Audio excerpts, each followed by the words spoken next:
Hello everyone, welcome again. तो आज हम पढ़ेंगे मुंह के आधार पर स्वर तथा व्यंजन। तो देखेंगे किस किस वर्ण के उच्चारण में मुंह के किस किस हिस्से को प्रयोग में लाते हैं। तो हम लोग जानते हैं जो व्यंजन है वो मुख्य रूप से है ना 5 प्रकार के होते हैं। स्पर्श व्यंजन, अंतस्थ व्यंजन, ऊष्म व्यंजन और द्विगुण व्यंजन है ना, और संयुक्त व्यंजन। इसमें हम लोग देखेंगे स्पर्श व्यंजन, अंतस्थ व्यंजन और ऊष्म व्यंजन जो है वो मुख के किस किस हिस्से को प्रयोग में ला करके उसका उच्चारण करते हैं। तो सबसे पहले हम लोग देखेंगे स्पर्श व्यंजन कचोटती पाप। इसको याद रखने ट्रिक मैं पहले भी आपको बता चुका हूँ। कचोटती पाप, कचोटती पाप में क से तात्पर्य है क वर्ग, जो क से प्रारंभ हो करके अगले 5 वर्ण तक अर्थात अंगा तक चलेगी। च वर्ग जो च से प्रारंभ हो करके च छ ज झ य तक। ट वर्ग जो ट से प्रारंभ हो करके ट ठ ड ढ अण तक। त वर्ग जो त से प्रारंभ होकर त थ द ध न तक।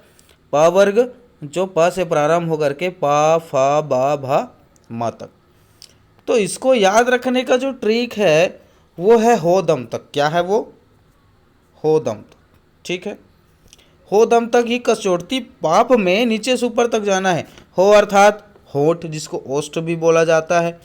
द से दांत या दंतस्य है ना। म से मूर्धा या मूर्धन्य। त से तालु या तालव्य। क से कंठ या गला। ठीक है, तो जो कचोटती पाप है उसको नीचे से ऊपर तक हम किस में जमा देंगे? हो दम तक में हम लिख देंगे। तो जो प वर्ग है होंठ से बोला जाने वाला वर्ग है। त वर्ग है दांत से है ना। ट वर्ग है मूर्धा से। च वर्ग है तालु से और क वर्ग है कंठ से। इस चीज़ को हम क्या कर सकते हैं? आसानी से याद रख सकते हैं हो दम ट्रिक के माध्यम से। इसी ट्रिक्स के माध्यम से अब हम देखेंगे अंतस्थ व्यंजन को। किसको देखेंगे? अंतस्थ व्यंजन। तो अंतस्थ व्यंजन को याद रखने का सूत्र मैं आपको बताया था, क्या है ना।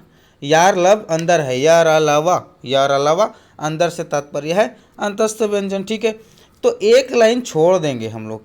ठीक है, किस में छोड़ देंगे? पंक्ति में जो पहला वाला पंक्ति है, जो का डब्बा है उसको छोड़ देंगे और नीचे से चालू करेंगे या रा ला। वह में ध्यान देने वाली बात है, वह जो है वो दांत और ओष्ठ के बीच का है, ना वो दंतस्य ना वो ओष्ठस्य है। ठीक है, वो किसका है? दांत और ओठ के बीच का वर्ण है वह। इसको ध्यान देंगे, कई बार इसको पीएससी में पूछा जा चुका है ना। और इसके बाद देखेंगे हम लोग ऊष्म व्यंजन।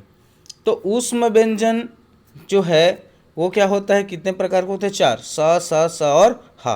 तो ह को हम ठीक है आखिरी में न लिख करके कहाँ लिखेंगे? प्रारंभ में। फिर जो स का क्रम है उसी क्रम में उसको हम लिख देंगे। तो यहाँ अंतस्थ व्यंजन में शुरू को खाली छोड़ना है और ऊष्म व्यंजन में किसको खाली छोड़ना है? आखिरी वाले डिब्बे को। और उसके जगह पे ह को ना लिख करके हम शुरू में ह को लिखेंगे।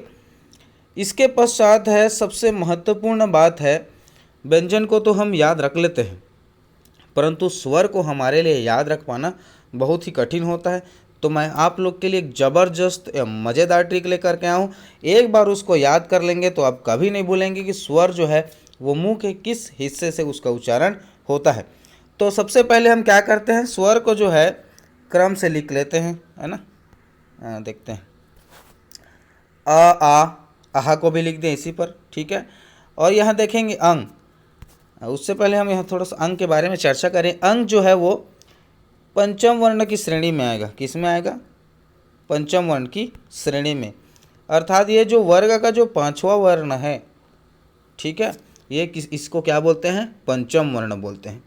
और इसको नासिक्य व्यंजन भी बोला जाता है। ठीक है, तो अंग जो है इस नासिक्य व्यंजन की श्रेणी में नासिक्य में आएगा, है ना।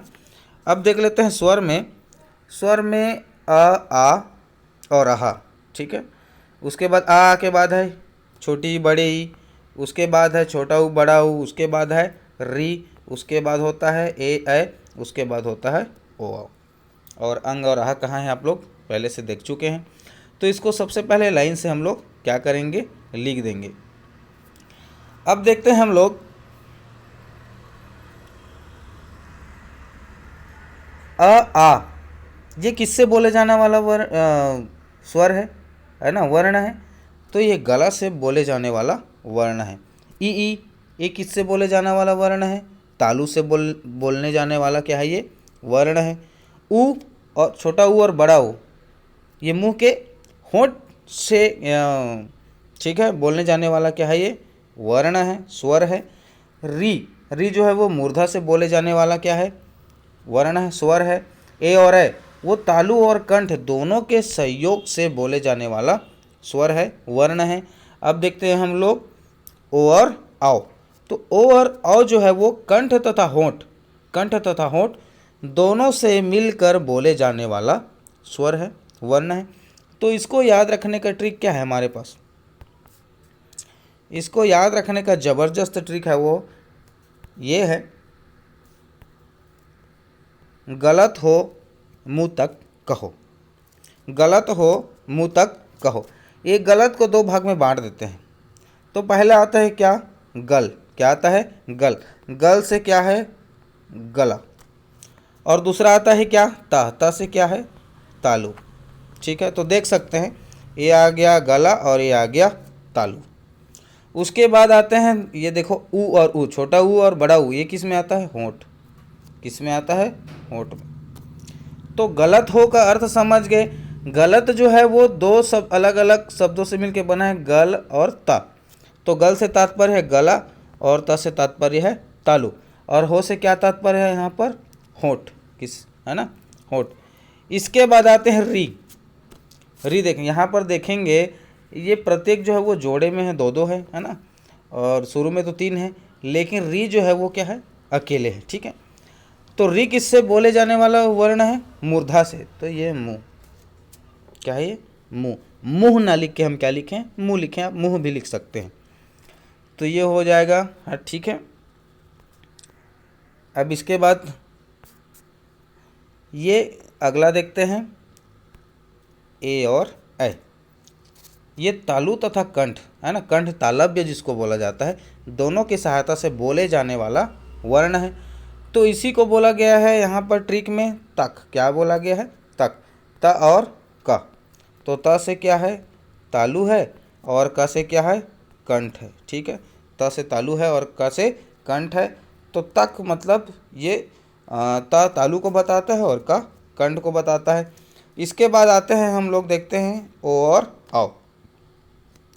ये कंठ और होंठ दोनों की सहयोग से बोले जाने वाला वर्ण है, स्वर है, जिसको है ना कंठोष्ठस्य भी बोला जाता है। ठीक है, तो इसको याद रखने का ट्रिक क्या है, ये आखिरी वाला कहो है। क्या है, कहो है ना, ये कहो शब्द है, अर्थात का मतलब क्या है, कंठ। ठीक है, सॉरी कंठ। और हो से क्या है, होंठ। क्या है, होंठ, जिसको क्या बोला जाता है, ओष्ठ भी बोला जाता है। तो ये अभी तक का सबसे महत्वपूर्ण यही है। अभी तक किसी भी शिक्षक के द्वारा इसका ट्रिक आपको नहीं बताया गया होगा, लेकिन मैं बहुत कड़ी मेहनत से है ना कई दिनों से लगातार प्रयास करने के बाद इस आप लोग के लिए ट्रिक बनाया हूँ। इसको एक बार याद रख लेंगे तो कभी नहीं भूलेंगे। तो ट्रिक ये है, गलत हो मुँह तक कहो, है ना, गलत हो मुँह तक कहो।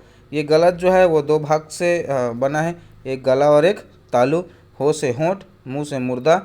तक जो है त से तालु और कंठ दोनों है, क से कंठ और होंठ। तो इस चीज़ को देखेंगे, और जो स्वर है उसको आप लोग शुरू से आखिरी तक क्या करेंगे, दो की क्या करेंगे हम लोग, जोड़ी बनाकर उसको लिख लेंगे। फिर इस ट्रिक के माध्यम से उसको क्या करेंगे, हम लोग पहचान सकते हैं कि गला से बोलने जाने वाला है, कि मूर्धा से, कि तालु से, कि कंठ के, कि कंठ होंठ दोनों से, है ना। तो वीडियो देखने के लिए बहुत बहुत धन्यवाद। आप लोग अभी तक चैनल को सब्सक्राइब नहीं किए हैं तो जल्दी से चैनल को सब्सक्राइब कर दीजिए, लाइक कर दीजिए, शेयर कर दीजिए, और आगे ही ऐसे मज़ेदार वीडियो, ट्रिकी वीडियो देखने के लिए तैयार रहिए। आप लोग को परेशानियों का जो हल है वो मैं लेकर आने वाला हूँ बहुत जल्द। तो वीडियो देखने के लिए पुनः बहुत बहुत धन्यवाद।